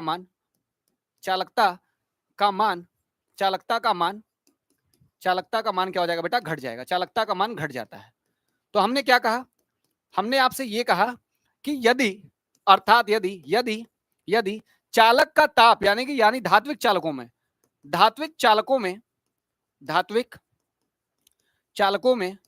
ताप बढ़ाने पर प्रतिरोध का मान बढ़ता है। प्रतिरोध का मान क्या होगा बेटा, प्रतिरोध का मान बढ़ता है तथा चालकता का मान क्या होता है, घट जाता है। तथा चालकता क्या होती है बेटा, घट जाती है। चालकता घट जाती है। बात समझ में आ गई। धातुओं पर ताप बढ़ाने से इलेक्ट्रॉनों के बीच माध्य मुक्त पथ घट जाता है। माध्य मुक्त पथ क्या हो जाएगा बेटा, घट जाएगा, जल्दी लड़ने लगेंगे तो माध्य मुक्त पथ का मान घट जाएगा, जिससे लगातार अधिक टक्करों के फलस्वरूप प्रतिरोध का मान क्या हो जाएगा, बढ़ जाएगा। प्रतिरोध बढ़ जाता है, और ये प्रतिरोध बढ़ने से फलस्वरूप चालकता का मान क्या हो जाएगा, घट जाएगा। तो धात्विक चालकों पर ताप बढ़ाने से प्रतिरोध का मान बढ़ता है तथा चालकता का मान क्या हो जाएगा बेटा, घट जाएगा। क्या हो जाएगा, चालकता का मान घट जाएगा। चलिए बताइए, सही है। किसको किसको समझ में आई बात, बताइए किसको किसको ये बात समझ में आई है। जो मैंने लिखा धातुओं की प्रतिरोधकता पर ताप का क्या प्रभाव पड़ता है, तो ये बात आपको समझ में आई। चलिए देखिए, भूमि शर्मा को समझ में नहीं आया, एक बार फिर समझाया जाए। भूमि शर्मा को समझ में नहीं आया। देखिए मान लीजिए भूमि सुनिए, अगर मान लीजिए ये चालक है, हमने कहा चालक के अंदर बेटा क्या है, इलेक्ट्रॉन है। चालक के अंदर क्या बैठे हैं, सब इलेक्ट्रॉन बैठे हैं। चालक के अंदर ढेर सारे, सब लोग बात सुनिए, कमेंट पे ध्यान मत दीजिए अभी। चालक के अंदर क्या बैठे बेटा, इलेक्ट्रॉन बैठे हुए, सारे के सारे देखो मिलियन ट्रिलियन में इलेक्ट्रॉन होते हैं, बहुत ज्यादा संख्या होती है इलेक्ट्रॉनों की, बहुत ज्यादा संख्या इलेक्ट्रॉनों को मैंने यहाँ बना दी। देखो बहुत ज्यादा संख्या इलेक्ट्रॉनों को मैंने यहाँ बना दी। अब मैं कह रहा हूं तुम बाहर से क्या दे रहे हो, एनर्जी दे रहे हो, हीट दे रहे हो, बोला ना ताप देना है, ताप। तो अगर मैं इसको बाहर से क्या दे रहा हूं बेटा, ताप दे रहा हूं। मैं बाहर से क्या दे रहा हूं बेटा, ताप अगर दे रहा हूं, मैं स्टोव जला देता हूं यहाँ पे, और बाहर से मैं इसको ताप दे रहा हूं। तो अगर मैं इसको बाहर से एनर्जी दूंगा, तो पहले इलेक्ट्रॉन, एनर्जी जब नहीं मिली थी तो पहले इलेक्ट्रॉन आराम से ऐसे ऐसे जाते थे और कहीं जाके किसी से लड़ते थे, उनके बीच आराम से आते थे, आराम जाके लड़ते थे। कोई यहाँ बैठा है, कोई यहाँ बैठा है, जाके आराम से लड़े, यहाँ से गए। तो ये जो दूरी थी वो बहुत ज्यादा थी। लेकिन अब क्या दे रहे हो, बाहर से तुम उसको उष्मा दे रहे हो, ताप दे रहे हो। तो बाहर से ताप मिलेगा तो एनर्जी और ज्यादा क्या हो जाएगी, बढ़ जाएगी। जब आप देखते हो ना, जब गर्म गैसें होती हैं, जो गर्म गैसें होती हैं बहुत दूर तक फैल के जाती हैं, इसलिए ज्यादा होता है गर्म खाना जो होता है वो महकता है, और ठंडा खाने की स्मेल नहीं आती है। गर्म खाना इसीलिए कहीं बन रहा होता है तो आपको महकता है, क्योंकि जो गर्म भाप निकलती है, उन भाप के अणुओं के पास जो होते हैं ऊर्जा बहुत ज्यादा होती है। ऊर्जा ज्यादा होने से वो भागते हैं, और भागते हैं इसलिए गर्म खाना आपको दूर से ही महकता है, और ठंडा खाना होता है तो फिर नहीं महकता है। कुछ पकवान, कुछ आइटम कहीं बन रहा होता है तो आपको दूर से ही महक जाता है ना। ये सब होता है गैसों के विस्तार की वजह से, क्योंकि ऊर्जा जब मिल जाती है तो बहुत तेज भागते हैं। गैसों के अणु बहुत तेज विस्तार करते हैं, फैलते हैं जब उनको ऊर्जा मिलती है। तो बताओ, जब ये अणु है ना, एक तरीके से मॉलिक्यूल तो ये भी है, इलेक्ट्रॉन है, ऊर्जा मिल जाएगी तो भागना शुरू कर देंगे, और अगर भागेंगे तो एक दूसरे से ज्यादा लड़ जाएंगे, और जब सारे इलेक्ट्रॉन आपस में लड़ने लगेंगे टक्कर बढ़ जाएगी। तो टक्कर बढ़ने से क्या होता है, प्रतिरोध का मान बढ़ जाता है। प्रतिरोध क्या है, रुकावट है ना। सारे इलेक्ट्रॉन आसानी से फ्लो करके निकल जाते तो रुकावट नहीं होता, लेकिन टक्करों की वजह से क्या हो गया बेटा, रुकावट ज्यादा हो गई। और अगर टक्करों की वजह से रुकावट बहुत ज्यादा हो जाएगी तो प्रतिरोध का मान अपने आप क्या हो जाएगा, बढ़ जाएगा। प्रतिरोध बढ़ जाएगा, और अगर प्रतिरोध बढ़ जाएगा तो चालकता का मान अपने आप घट जाएगा। बताइए अब सही है, बताइए सही है। अब भूमि बताओ। हाँ ठीक है, बताइए भूमि, अब बताइए। ठीक है, बताइए सही है ना, बताइए भूमि, अब बताइए। अब ठीक है, अब समझ में आई बात। चलें आगे अब, चलिए आगे चलते। देखिए अब क्या है बेटा, अब क्या पूछा गया, अर्धचालकों की प्रतिरोधकता क्या होती है? आपसे पूछे एग्जाम में कभी, याद रखिएगा सारी चीजें आपसे एग्जाम में पूछी जा सकती हैं कि अर्धचालक की प्रतिरोधकता कैसी होती है, धातुओं की प्रतिरोधकता कैसी होती है। तो धातुओं में हमने देखा, कि धातुओं का ताप बढ़ाएंगे तो प्रतिरोध का मान क्या होता है, बढ़ जाता है, और बढ़ने से चालकता का मान क्या हो जाएगा, घट जाएगा। जबकि अर्धचालकों में ऐसा नहीं होता है। देखिए अर्धचालक जो होते हैं, अर्धचालक को हम लोग क्या बोल रहे हैं बेटा, सेमीकंडक्टर। क्या बोलते हैं, सेमीकंडक्टर। सेमी का मतलब क्या होता है, आधा। सेमी का मतलब क्या होता है, आधा होता है। ये आधा कंडक्टर होते हैं और आधा क्या होते हैं, इंसुलेटर होते हैं। मतलब आधा समय ये धारा का प्रवाह करते हैं और आधा बार नहीं करते हैं। कभी कभी धारा का प्रवाह करेंगे और कभी कभी धारा का प्रवाह नहीं करेंगे। तो अर्धचालकों में अगर मुझे प्रतिरोधकता निकालनी होगी, देखिए अर्धचालकों में मुक्त इलेक्ट्रॉनों की संख्या बहुत कम होती है। पहले लिखिए, अर्धचालकों में अर्धचालकों में अर्धचालकों में चालकों में अर्धचालकों में मुक्त इलेक्ट्रॉनों की संख्या अधिक कम होती है, अत्यधिक कम होती है। मुक्त इलेक्ट्रॉनों की संख्या, मुक्त इलेक्ट्रॉनों की संख्या, मुक्त इलेक्ट्रॉनों की संख्या कम होती है। ठीक है, मुक्त इलेक्ट्रॉनों की संख्या क्या रहती है बेटा, बहुत कम रहती है। ठीक है, अतः जब ताप दिया जाता है, अतः ऐसे पदार्थों को जब ताप दिया जाता है, अगर इनको अब तुम टेम्परेचर दोगे, बाहर से इनको ताप दे रहे हो, क्या दे रहे हो, टेम्परेचर दे रहे हो, ताप दिया जाता है। अतः इनको जब बाहर से क्या दे रहे हो, ताप दिया जाता है, तो अधिक संख्या में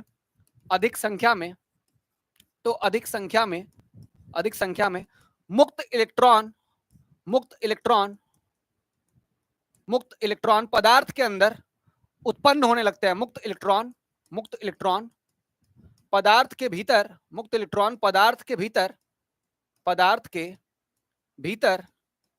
उत्पन्न होने लगते हैं। अभी कहां से उत्पन्न हो रहा है बता रहा हूं। देखो, उत्पन्न होने लगते हैं। अच्छा बताइए जरा, चालकता के लिए कैसे इलेक्ट्रॉनों की जरूरत होती है, बताइए जरा। चालकता के लिए कैसे इलेक्ट्रॉनों की जरूरत होती है? मुक्त इलेक्ट्रॉनों की जरूरत होती है या बंधे हुए इलेक्ट्रॉनों की जरूरत होती है? कौन बताएगा? चालकता के लिए मुक्त इलेक्ट्रॉनों की आवश्यकता होती है या बंधे हुए इलेक्ट्रॉनों की आवश्यकता होती है? बात कौन बताएगा, जल्दी बताइए। चालकता के लिए कैसे इलेक्ट्रॉन चाहिए? मुक्त इलेक्ट्रॉन चाहिए। धारा के प्रवाह के लिए हमेशा ही आपको कैसे इलेक्ट्रॉन चाहिए? मुक्त इलेक्ट्रॉन चाहिए, याद रखिएगा, जो कि किसी से बंधे हुए ना हो। अब देखो क्या होता है, अर्धचालक पदार्थों में मुक्त इलेक्ट्रॉनों की संख्या बहुत कम होती है। यानी कि सारे के सारे जो इलेक्ट्रॉन होते हैं वो टाइटली बंधे होते हैं। और जो इलेक्ट्रॉन होता है वो नाभिक से बंधा होता है, किसी न किसी ऊर्जा द्वारा बंधा होगा। तो जब ऐसे इलेक्ट्रॉन सारे के सारे बंधे होते हैं, इलेक्ट्रॉन से इलेक्ट्रॉन को बॉन्ड बंधा होता है, तो एक बंधन द्वारा मान लो इलेक्ट्रॉन से बंधा है, मुक्त नहीं है। तो अगर तुमने बांध कैसा रखा हुआ है पहले से और तुम बाहर से कहीं से ऊर्जा दे रहे हो, अर्धचालकों में इलेक्ट्रॉन मुक्त नहीं होते, बंधे हुए होते हैं। इन बंधे हुए इलेक्ट्रॉनों को जब ऊर्जा दी जाती है बाहर से ऊर्जा दी जाएगी, तो तुरंत अपना बंधन तो छोड़ेंगे नहीं।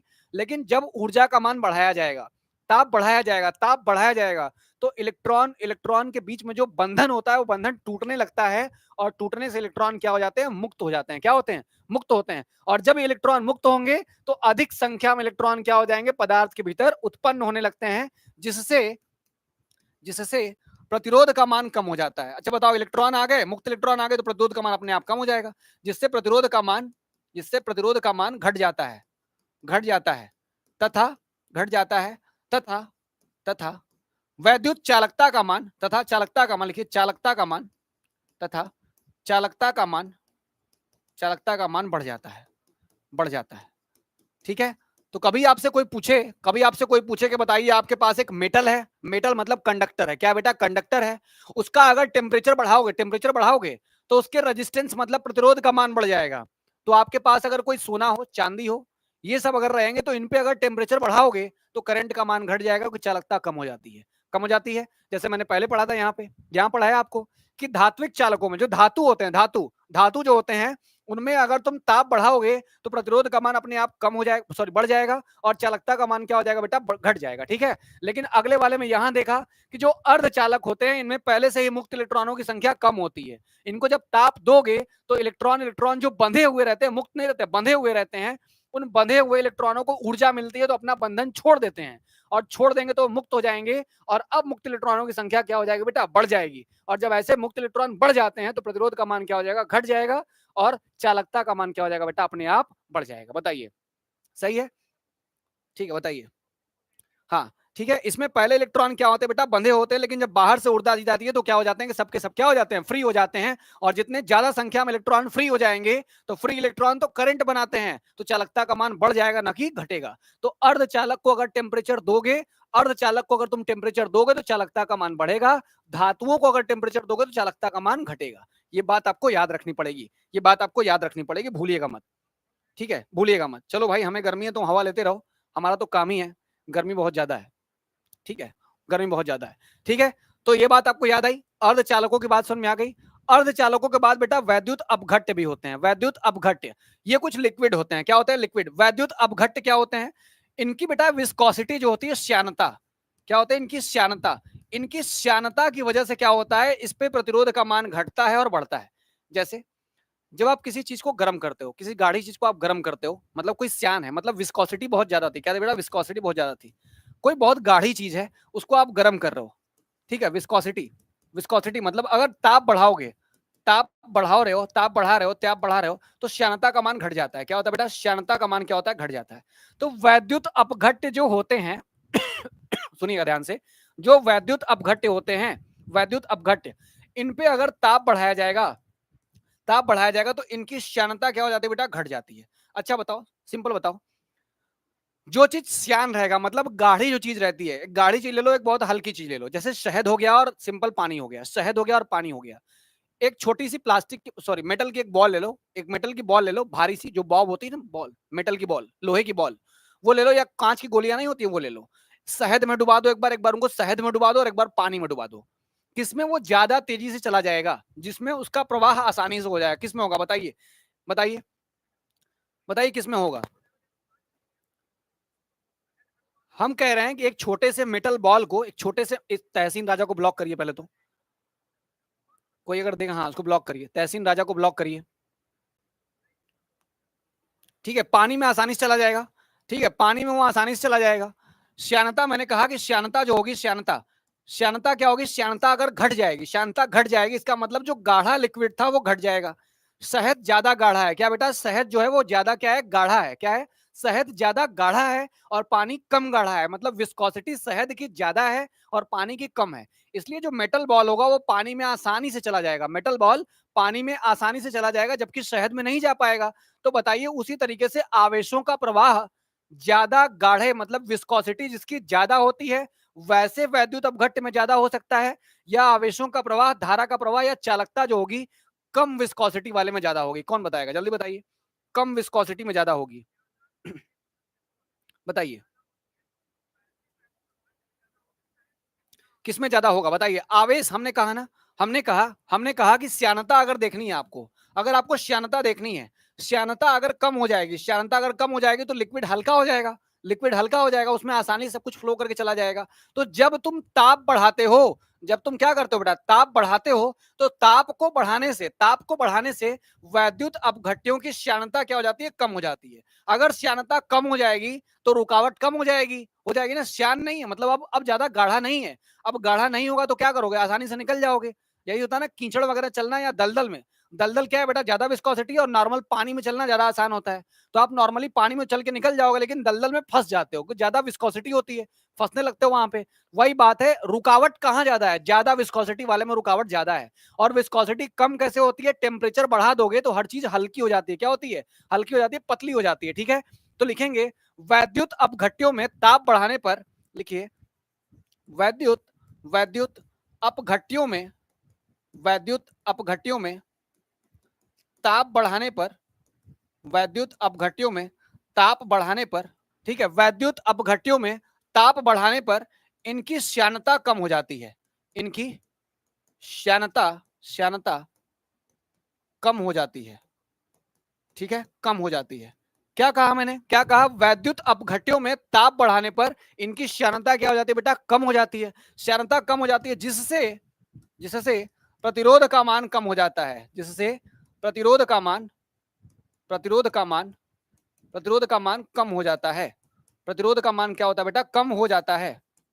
अच्छा आप बताइए, प्रतिरोध का मान कम हो गया, हमने कहा कि वैद्युत अपघट्य में ताप बढ़ाओगे, इनकी श्यानता क्या हो जाएगी बेटा? कम हो जाएगी। श्यानता कम हो जाएगी तो प्रतिरोध का मान भी कम हो जाएगा, अतः चालकता का मान क्या हो जाएगा बेटा? बढ़ जाएगा। अतः चालकता का मान, चालकता का, अतः चालकता का मान, अतः चालकता का मान बढ़ जाता है।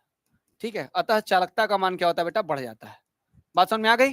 क्या हुआ? वैद्युत अपघट्य में ताप बढ़ाओगे तो इनकी श्यानता कम हो जाएगी, श्यानता कम होने से प्रतिरोध का मान क्या हो जाएगा बेटा? कम हो जाएगा, और चालक का मान क्या हो जाएगा? चालकता का मान बढ़ जाएगा। तो वैद्युत अपघट्य का आपको बता दिया मैंने, अर्धचालक बता दिया, और इससे पहले मैंने आपको धात्विक चालकों में बता ही दिया है। ठीक है, धात्विक चालकों में मैंने आपको बता दिया। तो धात्विक चालकों में क्या होता है, इससे पहले अर्धचालकों में क्या होता है, और उसके बाद जस्ट वैद्युत अपघट्यों में प्रतिरोधकता का क्या प्रभाव पड़ता है, मैंने वो सारी चीजें आपको बता दी। ठीक है, मैंने सारी चीजें आपको बता दी हैं। चलिए अब आते हैं बेटा सबसे इंपॉर्टेंट चीज। सबसे इंपॉर्टेंट चीज, हो सकता है किसी के सिलेबस में पोर्शन हो ना हो, लेकिन हो ना हो वाली कहानी मैंने रखी है। मैंने सारी चीजें पढ़ा के खत्म कर दी हैं। ठीक है, सारी चीजें मैंने पढ़ा के खत्म कर दी हैं। ठीक, चलिए देखिए, कार्बन प्रतिरोध तथा वर्ण कोड क्या है? कार्बन प्रतिरोध, कार्बन प्रतिरोध क्या है, और तथा वर्ण कोड क्या है? वर्ण कोड क्या है? हम आपको बता दें, कई ऐसी मशीनरीज होती हैं, कई ऐसे उपकरण हैं जिसमें हमको ज्यादा प्रतिरोध की आवश्यकता पड़ती है। कई ऐसे मशीनरीज होते हैं, कई ऐसे उपकरण होते हैं जिनमें हमको ज्यादा प्रतिरोध की आवश्यकता पड़ती है। अब वो ज्यादा प्रतिरोध बनाने के लिए, आपको मैंने थोड़ी देर पहले ही बताया था, अभी थोड़ी देर पहले बताया था कि अगर तुम लंबाई का 2 गुना करोगे, अगर तुम लंबाई का 2 गुना करोगे, तब जाके प्रतिरोध कितना होगा बेटा? 4 गुना होगा। बताया था ना, लंबाई को 2 गुना करोगे तो प्रतिरोध कितना होगा? 4 गुना होगा। तो अगर आपको उच्च प्रतिरोध का निर्माण करना है, अगर आपको बहुत बड़ा प्रतिरोध बनाना है, तो आपको लंबाई बहुत ज्यादा करनी होगी ना। तो बहुत बड़े लंबाई का अगर तुम प्रतिरोध बनाते भी हो, तो इसको सर्किट में लगाओगे कहां? क्योंकि मान लो आपने स्टेबलाइजर खरीदा, स्टेबलाइजर इतना बड़ा आता है, इतना बड़ा हो गया स्टेबलाइजर, इतना बड़ा हो गया। लेकिन आप कह रहे हो कि प्रतिरोध अगर बनाना है, बहुत ज्यादा बड़ा प्रतिरोध बनाना है, तो आपको तार की लंबाई बहुत बड़ी करनी पड़ेगी। तो इतनी बड़ी लंबाई का तार बनाओगे और स्टेबलाइजर इतना बड़ा बना रहे हो, तो बताओ जरा, कुछ तो ऐसा होगा, कुछ तो ऐसा होगा कि उसमें जो प्रतिरोध लगाया गया है वो कुछ खास तो होगा ही होगा, जो तुम्हारे मशीन में लगाया गया है। हमारे कहने का बस ये मतलब है कि कुछ कुछ जो मशीनें अब बनाई जा रही हैं, उसमें उच्च प्रतिरोध की आवश्यकता होती है। किसकी? उच्च प्रतिरोध की आवश्यकता होती है। और जब उच्च प्रतिरोध की आवश्यकता पड़ती है, तो उच्च प्रतिरोध के लिए अगर नॉर्मल बनाओगे तो तार की लंबाई बहुत ज्यादा लेनी पड़ेगी। तो बहुत ज्यादा तार की लंबाई न लेने से अच्छा है हम किसी एक ऐसे मटेरियल का इस्तेमाल करें जिसमें कम लंबाई में ज्यादा प्रतिरोध बनाया जा सकता है। तो इसका सबसे बढ़िया एग्जाम्पल क्या होता है बेटा? कार्बन प्रतिरोध। क्या होता है? कार्बन प्रतिरोध। कार्बन धातु, हाँ, कार्बन का इस्तेमाल कर लेंगे। अगर कार्बन के इस्तेमाल से, कार्बन के प्रयोग से, कार्बन के प्रयोग से, कार्बन के प्रयोग से उच्च प्रतिरोध, उच्च प्रतिरोध बनाया जा सकता है। उच्च प्रतिरोध बनाया जा सकता है। उच्च प्रतिरोध बनाया जा सकता है। ठीक है, उच्च प्रतिरोध बनाया जा सकता है। और कार्बन को ही क्यों यूज किया गया? क्योंकि साइज में छोटा है। पहले तो क्या बेटा? साइज कम है। ठीक है, साइज कम रहेगी, कम साइज में ही हम क्या बना सकते हैं? उच्च प्रतिरोध का निर्माण कर सकते हैं। और दूसरा ये बात है, सबसे बड़ी बात, कि सस्ता है। ठीक है, सस्ता है। ठीक है, कार्बन का ही इस्तेमाल क्यों, कार्बन का ही इस्तेमाल क्यों किया गया? कार्बन प्रतिरोध क्यों बनाया गया? मैंने कहा कि जब भी किसी भी उपकरण में, जब भी किसी भी इलेक्ट्रिकल अप्लायंस में, उपकरण में आप लगाते हो प्रतिरोध, तो आप धातु का प्रतिरोध अगर लगाओगे, मेटल का लगाओगे, तो उसके लिए लंबाई बहुत ज्यादा करनी होगी। और बहुत ज्यादा लंबाई का प्रतिरोध ही बना लोगे तो लगाओगे कहां? इसके लिए आपको चाहिए एक छोटे से साइज में आ जाए प्रतिरोध। क्या आ जाए? छोटे से साइज में प्रतिरोध आ जाए। इसके लिए जरूरत पड़ती है किसकी? कार्बन प्रतिरोध की। अब पूछा जाए कार्बन प्रतिरोध की आवश्यकता क्यों है, तो अगर डिवाइस में लगाना होगा तो छोटे से साइज में ही ये प्रतिरोध बन जाता है, बन जाता है। और इसकी साइज कम होने के साथ साथ एक और रीजन है कि ये सस्ता भी है। ठीक है, सस्ता भी है। ठीक है, कार्बन प्रतिरोध परिपथ में धारा के प्रवाह को नियंत्रित करता है। बात सही है। देखिए, हर इलेक्ट्रिकल अप्लायंस में प्रतिरोध होना बहुत जरूरी है, क्योंकि जब भी धारा का मान बढ़ेगा तो घटाएगा कौन? अगर धारा का मान बढ़ जाएगा तो उसको घटाने के लिए, उसको कंट्रोल करने के लिए क्या चाहिए? प्रतिरोध चाहिए ही चाहिए। तो हम लोगों को एक प्रतिरोध की आवश्यकता तो होती ही है, लेकिन आपको बहुत ज्यादा बड़ा प्रतिरोध अगर बनाना है तो उसके लिए बहुत ज्यादा तार चाहिए। और बहुत ज्यादा तार न लेकर के कोई एक ऐसी धातु ले ली जाए, कोई एक ऐसा मटेरियल ले लिया जाए जिसके हेल्प से हम ज्यादा प्रतिरोध कम साइज में ही बना सकते हैं। तो वो कौन है प्रतिरोध? कार्बन प्रतिरोध। कार्बन प्रतिरोध के इस्तेमाल से आप कम साइज में ज्यादा से ज्यादा प्रतिरोध बना सकते हो। इसलिए कार्बन प्रतिरोध आपको पढ़ना है, इसलिए आपको कार्बन प्रतिरोध पढ़ना है। ठीक है, चलिए ठीक है, चलिए हाँ देखिए, मतलब क्या हुआ, मतलब क्या हुआ कि कार्बन जो है बेटा अर्धचालक वाली फैमिली है ना, अर्धचालक वाली फैमिली इसी में आती है, अर्धचालक वाली फैमिली इसी में आती है। जैसे यहाँ ना काशी गए शंकर पार्वती, काशी के सन पॉप, ये होता है पूरा पूरा, यही होता है। तो देखो सिलिकॉन और जर्मेनियम, सिलिकॉन और जर्मेनियम इसी में अर्धचालक वाली फैमिली में आते हैं, अर्धचालक वाली फैमिली में आते हैं। और हम इन्हीं से आगे चल के कार्बन वाली फैमिली से ही प्रतिरोध बनाने का काम करेंगे। देखिए लेकिन अब कार्बन फैमिली में आपको वर्ण कोड क्या है, कार्बन फैमिली में अब वर्ण कोड क्या होता है, वर्ण कोड का मतलब है कलर कोडिंग। क्या जी बेटा, कलर कोडिंग। वर्ण कोड का मतलब होता है कलर कोडिंग। ये क्या है, कलर कोडिंग है।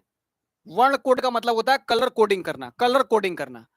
जब हम एक रजिस्टर बनाते हैं, मतलब प्रतिरोध बनाते हैं, तो प्रतिरोध कार्बन वाला जब बनाते हैं तो उसमें कुछ पट्टियां बनी होती हैं, कुछ पट्टियां बनी होती हैं। जैसे मैं आपको बता रहा हूं, जब कार्बन प्रतिरोध बनाए जाते हैं, कार्बन प्रतिरोध बनाए जाते हैं, तो कार्बन प्रतिरोध एक छोटे से बेलनाकार शेप में बनाए जाते हैं और उनके ऊपर ऐसे ऐसे वायर निकला होता है, वायर निकला होता है और कुछ स्ट्रिप्स बनी होती है, पट्टियां बनी होती हैं। ऐसे कुछ पट्टियां बनी होती है, कलरफुल पट्टियां होती हैं, 4 पट्टियां होती हैं, ऐसे 4 पट्टियां बनी होंगी, उनके ऊपर ऐसे 4 पट्टियां बनी रहेंगी, 4 पट्टी बनी रहेगी। आखिरी वाली जो पट्टी रहेगी या तो हो भी सकती है या तो नहीं भी हो सकती है। जो आखिरी पट्टी होती है या तो कभी कभी होती है या तो कभी कभी नहीं होती है।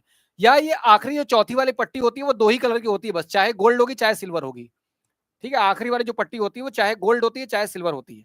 तो कार्बन प्रतिरोध क्या है, कार्बन प्रतिरोध एक सिलेंड्रिकल बेलन पे, यानी कि सिलेंड्रिकल शेप में बनाया जाता है, बेलनाकार आकार में बनाया जाता है। इस बेलनाकार आकार पे कुछ पट्टियां बनी होती है, रिंग बने होते हैं और ये रिंग कलरफुल रिंग होते हैं, कलरफुल रिंग होते हैं।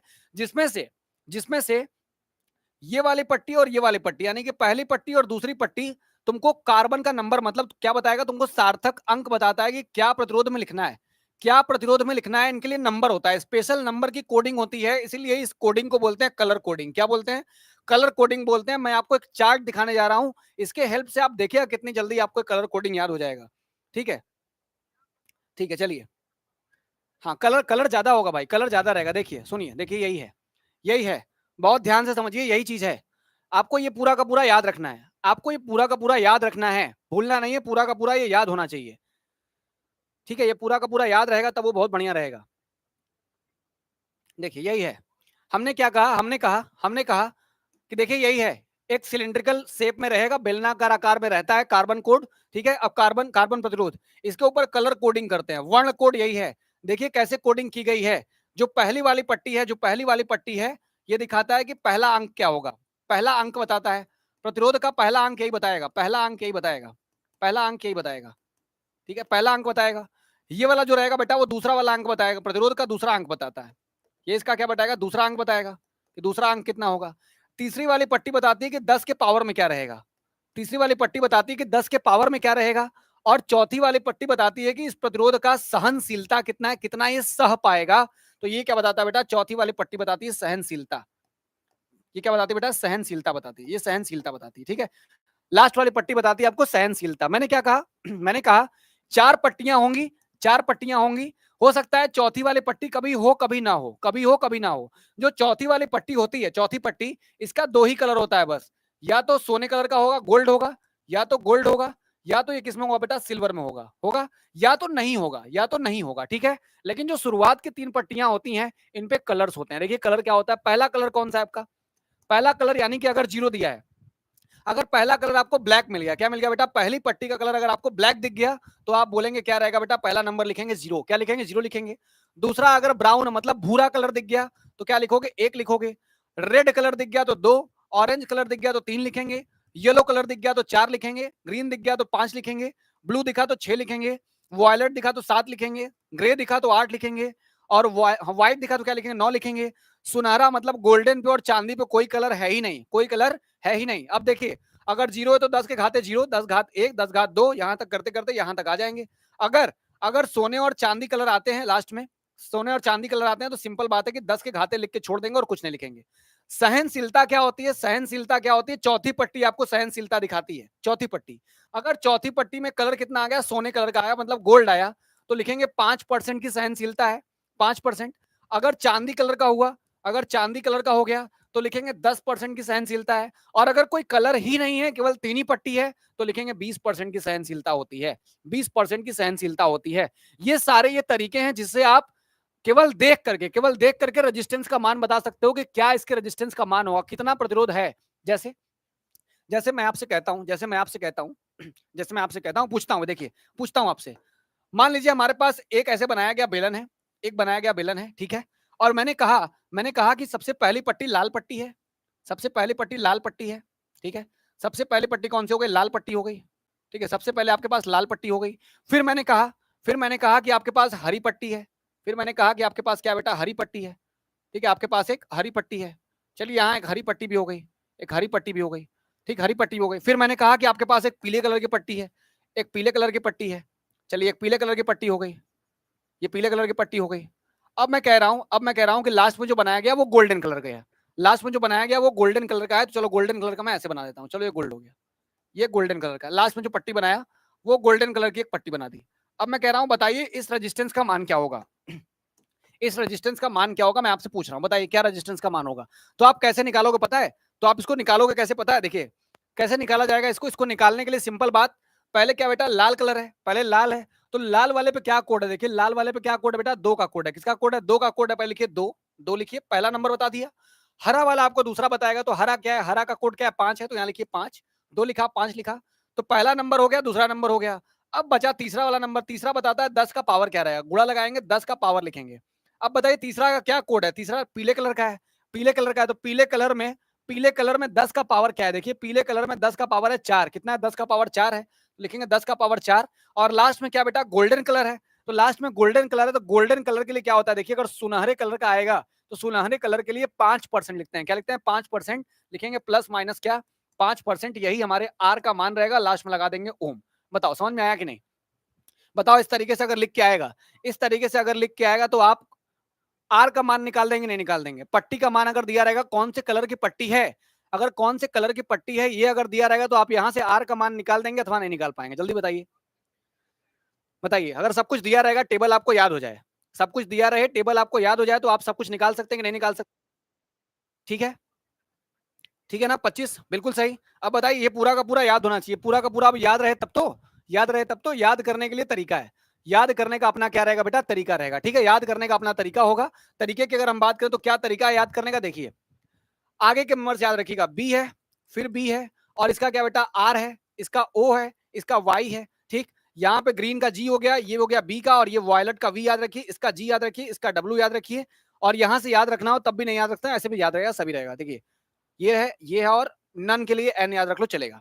अब मैं आपसे कह रहा हूं, देखिए कुछ लिखता हूं, यहाँ पे कुछ लिख रहा हूं, मैंने लिखा B B Roy of Great Britain, Great Britain लिखा मैंने, BB Roy of Great Britain has a very good wife, has a very good wife, wife wearing gold and silver necklace, gold and silver, gold and silver necklace।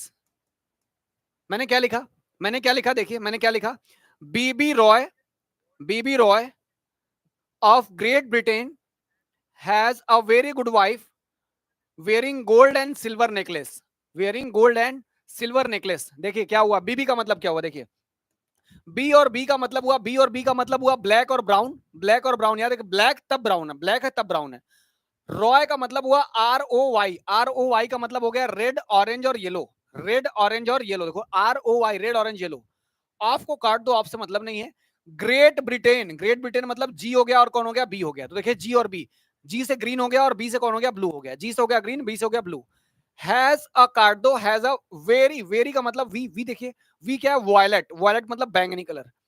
Very good wife, good wife का मतलब हुआ जी और W, क्या है जी, जी का मतलब क्या हो गया, ग्रे हो गया, और यहाँ कितना हो गया, वाइफ का मतलब व्हाइट से हो गया, डब्ल्यू से हो गया। Gold and silver necklace, gold and silver का मतलब हो गया गोल्ड एंड सिल्वर, और नेकलेस में एन है, नेकलेस में एन है, तो यहाँ क्या लिख देंगे बेटा एन। बीबी रॉय उनके पास सुंदर पत्नी, उसके पास ग्रेट ब्रिटेन के थे, ग्रेट ब्रिटेन के सुंदर पत्नी, उनके पास गोल्ड और सिल्वर के नेकलेस थे, गोल्ड एंड सिल्वर के क्या थे, नेकलेस थे। तो ये बहुत सिंपल तरीका है, ये बहुत सिंपल तरीका है इसको याद करने का और इसको समझने का, ठीक है। चलिए सिंपल तरीका इसको याद करने का और समझने का। तो BB Roy of Great Britain has a very good wife, ठीक है, has a very good wife, ये आपको याद रहेगा तो सब के सब याद हो जाएंगे। देखिए अब इसको बिना देखे भी आप लिख सकते हो, बिना देखे भी लिख सकते हो। देखिए क्या है, बीबी है तो पहले क्या रहेगा बेटा, ब्लैक रहेगा, पहले क्या रहेगा, ब्लैक रहेगा। अब सब लिख लीजिए ना, टेबल बना लीजिए। देखिए टेबल बना लीजिए, अगर आपको बनाया तो यहाँ आप टेबल बना लीजिए। अब मैं टेबल आपको यहाँ बनाकर दिखाता हूँ कि उस तरीके से टेबल कैसे बनाया जा सकता है, उस तरीके से टेबल कैसे बनाया जा सकता है। क्या लिखा मैंने, BB Roy, BB Roy Great Britain, क्या लिखा, BB Roy Great Britain has a very good wife, has a very good good wife, wife wearing, क्या पहनती है, गोल्ड एंड सिल्वर नेकलेस, क्या पहनती है, gold and silver necklace, silver necklace, ये gold and silver necklace पहनती है। ठीक है, चलिए कोडिंग बता देते हैं, कोडिंग कैसे क्या करनी थी। देखिए बीबी रॉय मतलब पहला बी हो गया, B for black, B for क्या हो गया बेटा, ब्लैक हो गया। फिर बी से क्या हो जाएगा, ब्राउन हो जाएगा, ब्राउन हो जाएगा। रेड ऑरेंज और येलो हो गया, क्या हो गया, रेड हो गया, रेड हो गया, ऑरेंज हो गया और येलो हो गया, रेड हो गया, ऑरेंज हो गया और क्या हो गया, येलो हो गया, येलो हो गया। फिर क्या रहेगा बेटा, ग्रेट ब्रिटेन, ग्रीन और ब्लू, क्या हो जाएगा, ग्रीन हो जाएगा और क्या हो जाएगा बेटा, ब्लू हो जाएगा, ग्रीन हो जाएगा, ब्लू हो जाएगा। हैज अ वेरी, वायलट हो गया, ग्रे हो गया और व्हाइट हो गया, वायलट ग्रे और व्हाइट, क्या हो जाएगा, फिर वायलट हो जाएगा, वायलट हो जाएगा। फिर क्या हो जाएगा बेटा, ग्रे हो जाएगा, ग्रे हो जाएगा और क्या हो जाएगा, फिर व्हाइट हो जाएगा, हो जाएगा। क्या पहनती है, क्या पहनती है, गोल्ड एंड सिल्वर नेकलेस, तो लिखेंगे लास्ट में क्या, गोल्ड, सिल्वर और सबसे आखिरी कलर क्या रहता है बेटा, नो कलर, मतलब कोई भी कलर नहीं रहेगा, कोई भी कलर नहीं रहेगा। तो बताइए सबसे पहले नंबर पे क्या लिखेंगे, सबसे पहले नंबर पे क्या लिखेंगे, सबसे पहला नंबर रहता है 0 का, फिर 1 का, 2 का, 3 का, 4 का, 5 का, स्टार्टिंग 0 से होती है, 1 से मत करना, 0 से स्टार्ट करना। फिर यहाँ 6 पे, यहाँ 7 हो गया, यहाँ 8 रहेगा नंबर, यहाँ 9 रहेगा, यहाँ 10 रहेगा, यहाँ 11 रहेगा, यहाँ 12 रहेगा, इस तरीके से नंबर, सॉरी यहाँ पे नंबर नहीं है, 9 तक नंबर है, 9 तक नंबर है, मैंने 10 11 12 नहीं है, 9 तक नंबर है। ठीक है, गोल्ड सिल्वर पे कोई नंबर नहीं है। देखिए गोल्ड एंड सिल्वर पे कोई नंबर नहीं होता है, गोल्ड एंड सिल्वर पे कोई नंबर नहीं है। अब जहां तक आपके नंबर हुए हैं, जहां तक आपके नंबर हुए हैं, बस वही सब नंबर क्या करने हैं, 10 के पावर में लिखने हैं, वही सारे नंबर 10 के पावर में लिखने हैं। अगर आपको गोल्ड एंड सिल्वर पे मिलता है, यानी कोई भी आगे नंबर नहीं है, तो 10 घाते 1, 10 घाते -2 लिखिए। जब भी चौथी पट्टी का कलर आपसे पूछे, चौथी पट्टी का कलर हमेशा 5%, 10% और 20% रहता है। 5% तब जब गोल्ड मिलेगा, सिल्वर मिलेगा तो क्या करोगे बेटा, 10%, कोई कलर ना मिले तो आप कहेंगे 20% सहनशीलता का मान होगा, 20% सहनशीलता का मान होगा। इस तरीके से आप सवाल लगाएंगे तो आप हमेशा जान जाएंगे कैसे निकालना है, कैसे निकालना है। चलिए एक एग्जांपल मैं आपको और दूं, देखिए यहां से, देखिए आप लोगों के लिए एक मीम भी मैं लेके आया हूं। चलिए आप लोगों के लिए एक मीम भी मैं लेके आया हूं आज। ठीक, ये मीम बड़ा चर्चित है, बड़ा चर्चित सा मीम है। चलिए ठीक है, देखिए इंग्लिश आती है, कुछ सुनाओ। BB Roy of Great Britain have very good wife. ठीक है, सैलरी कितना लोग डिस्कस कर लें। चलिए ये इंग्लिश है, आप लोग भी ये वाली इंग्लिश याद कर लीजिएगा, आप लोग भी ये वाली इंग्लिश याद कर लीजिएगा, इंग्लिश बड़ी तगड़ी है। BB Roy of Great Britain has a very good wife wearing gold silver necklace, wearing gold and silver necklace. चलिए ठीक है, चलिए ठीक है। अब देखिए कुछ एग्जांपल्स की बात करें, कुछ एग्जांपल्स की बात करें। अगर हम कहते हैं कि फर्स्ट स्ट्रिप, मतलब जो पहली पट्टी है, अगर हम बात करेंगे आपके पास जो पहली पट्टी है, जो पहली पट्टी है वो लाल रंग की है, पहली पट्टी लाल रंग की है। जो दूसरी पट्टी है वो बैंगनी कलर की है, इसकी बेटा बैंगनी कलर की है, वो बैंगनी कलर की है। तीसरी पट्टी जो है, तीसरी पट्टी जो है वो भूरे कलर की है, किसकी बेटा, भूरे कलर की है, भूरे कलर की है। और चौथी पट्टी है ही नहीं, चौथी पट्टी कोई है ही नहीं, बस यहीं तक है, चौथी का नाम ही नहीं लिया। तो आर का मान आपसे पूछना है कि बताइए उसमें रेजिस्टेंस यानी कि प्रतिरोध का मान क्या होगा।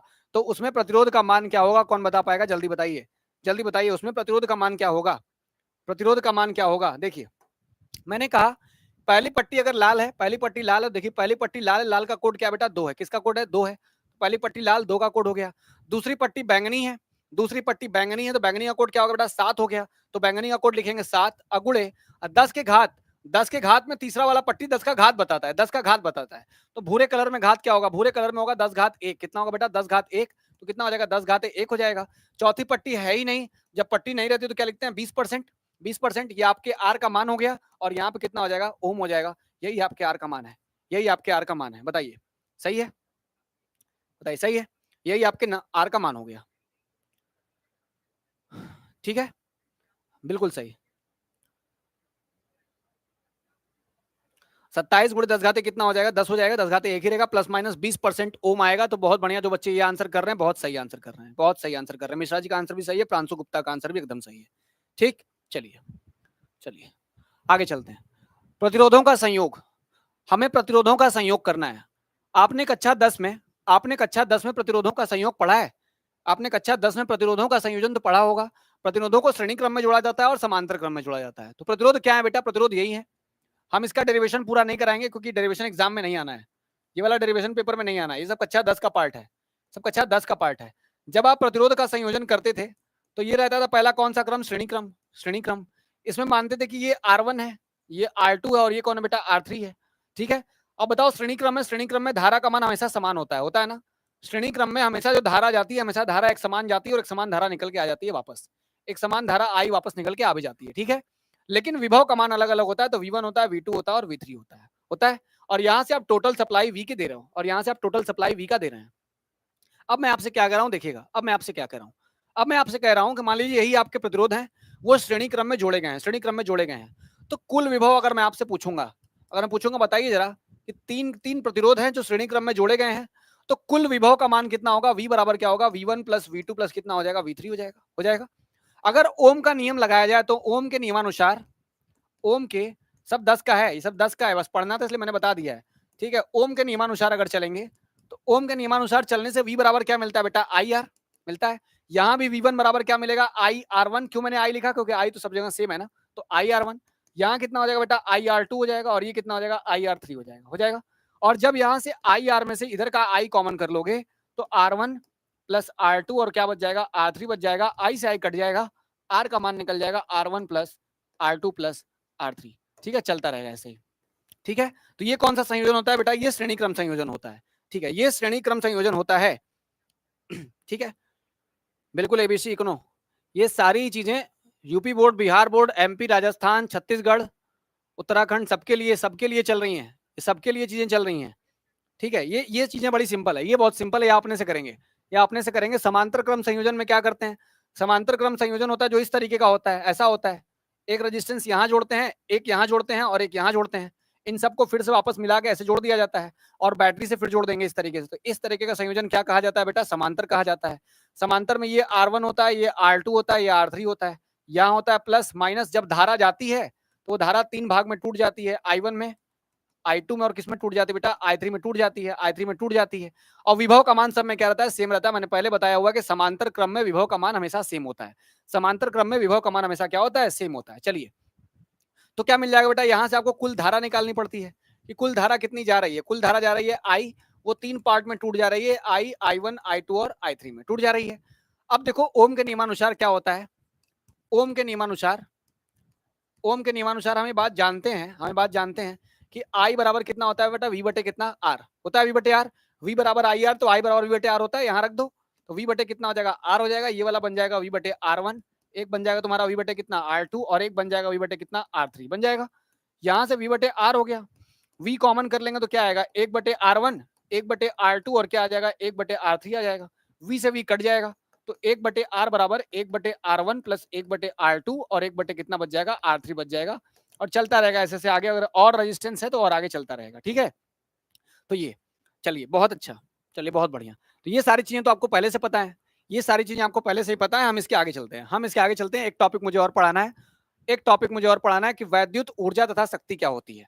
वैद्युत ऊर्जा तथा शक्ति मैं ये भी पढ़ा दूं, तो इस टॉपिक से सवाल खत्म हो जाएंगे, यानी थियरी खत्म हो जाएगी। कल हम लोग इसी टॉपिक का क्वेश्चन लगाएंगे, लेकिन आज ये वाला टॉपिक पढ़ा दूंगा तब जाके खत्म होगा, ये वाला टॉपिक पढ़ाऊंगा तब खत्म होगा। देखिए वैद्युत ऊर्जा क्या होती है, शक्ति तो आएगा ही आगे, लेकिन वैद्युत ऊर्जा क्या होती है।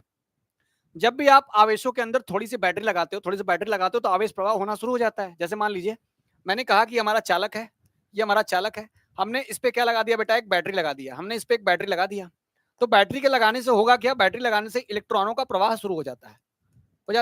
जब इलेक्ट्रॉन चलते हैं, ऊर्जा कहां से लेते हैं बेटा, बैटरी से लेते हैं। ये इलेक्ट्रॉन ऊर्जा कहां से लेते हैं, बैटरी से लेते हैं। ऊर्जा लेंगे बैटरी से और चलना शुरू कर देंगे, लेकिन जब इलेक्ट्रॉन चलेंगे तो अपने आसपास वाले इलेक्ट्रॉन से टकराते हैं।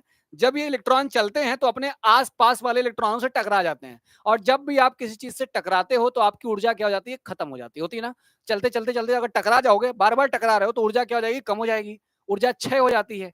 तो जो ऊर्जा हम बैटरी से लेते हैं, जो ऊर्जा बैटरी से लेते हैं, वो ऊर्जा लगातार इलेक्ट्रॉनों के टक्करों में क्या होती रहती है, खत्म होती रहती है, खत्म होती है। और बताओ, जब ज्यादा टक्कर होते हैं, किसी चीज को ज्यादा रगड़ो, हाथ ज्यादा रगड़ो, हाथ ज्यादा रगड़ो, तो क्या हो जाएगा बेटा, गर्मी जनरेट हो जाएगी, हीट जनरेट हो जाती है, उष्मा उत्पन्न होती है। तो जब किसी चीज में ज्यादा रगड़ाव होता है या ज्यादा टक्कर होता है, घिसन होता है, तो क्या जनरेट होती है बेटा, उष्मा जनरेट होती है। क्या होती है, उष्मा जनरेट होती है। तो बताओ, इलेक्ट्रॉन जो होते हैं वो ऊर्जा कहां से लेते हैं, बैटरी से लेते हैं। बैटरी से ऊर्जा लेने के बाद ये चलते हैं, लेकिन इतनी बार इनका टक्कर होगा, इतनी बार आपस में टकराते हैं कि टकराने के बाद क्या जनरेट करते हैं, ऊष्मा जनरेट करते हैं। और यही ऊष्मा को हम लोग क्या बोलते हैं, वैद्युत ऊर्जा बोलते हैं। क्या बोलते हैं, वैद्युत ऊर्जा बोलते हैं। जब इलेक्ट्रॉन बैटरी द्वारा क्या प्राप्त करते हैं, ऊर्जा प्राप्त करते हैं, तो ये क्या करेंगे बेटा, चलना प्रारंभ करते हैं। इन चलने की वजह से होता क्या है कि इलेक्ट्रॉन आपस में क्या होता है, टकराते हैं। टकराने की वजह से इनका उष्मीय वेग बढ़ता है, मतलब इनका वेग क्या हो जाएगा, बढ़ जाएगा। टकराएंगे ना, टकराएंगे तो इनका उष्मीय मतलब हीट, हीट इनके ऊपर क्या होती है, बढ़ती है। जब आप टक्कर कराओगे, कोलिजन कराओगे, कोलिजन करने से क्या होता है, हीट बढ़ता है। जब भी हीट बढ़ेगा, टेम्परेचर बढ़ेगा, तो क्या हो जाएगा बेटा, उष्मा के रूप में जनरेट होगा। इसका एग्जाम्पल है, ठीक है, चलिए, ठीक है, देखिए, हमने कहा हमने कहा क्या होगा, जब आप उष्मा जनरेट करते हो, हीट जनरेट होती है, तो उसी हीट के एग्जाम्पल होते हैं, उसी हीट के एग्जाम्पल होते हैं। घर में जो कपड़ा होता है प्रेस करने वाला, वो उसी का एग्जाम्पल है, वो उसी का एग्जाम्पल है। प्रेस करने वाला जो हो गया, उसी का एग्जाम्पल है। टोस्टर जो होता है, टोस्ट वगैरह गर्म करने के लिए या ब्रेड वगैरह सेकने के लिए जो होता है, वो भी उसी का एग्जाम्पल है। पानी गर्म करने के लिए जो हम लोग रॉड यूज करते हैं, वो भी उसी का एग्जाम्पल है। हीटर भी उसी का एग्जाम्पल है, वैद्युत बल्ब भी उसी का एग्जाम्पल है। ठीक है, सब आपने कक्षा 10 में पढ़ा हुआ है ना, वो भी उसी का एग्जाम्पल है। देखिए, हम मेन बात करते हैं बेटा वैद्युत शक्ति के बारे में। किसके बारे में, वैद्युत शक्ति के बारे में बात करेंगे। चलिए, हम बात करते हैं वैद्युत शक्ति क्या होती है, वैद्युत शक्ति क्या होती है। चलिए देखिए, हम ये कह रहे हैं कि वैद्युत शक्ति क्या है। वैद्युत शक्ति को दिखाने के लिए पावर पूछना ना, पावर, ऊर्जा किस रेट से, किस दर से ऊर्जा क्षय हो रही है, ऊर्जा क्षय की दर को, ऊर्जा क्षय की दर को क्या बोलते हैं बेटा, शक्ति बोलते हैं। ऊर्जा क्षय की दर को क्या बोलते हैं, शक्ति बोलते हैं, को शक्ति, वैद्युत शक्ति कहा जाता है। क्या बोलते हैं बेटा, वैद्युत शक्ति कहा जाता है। कि ऊर्जा किस रेट से खत्म हो रही है, ऊर्जा किस रेट से खत्म हो रही है, शक्ति कहा जाता है।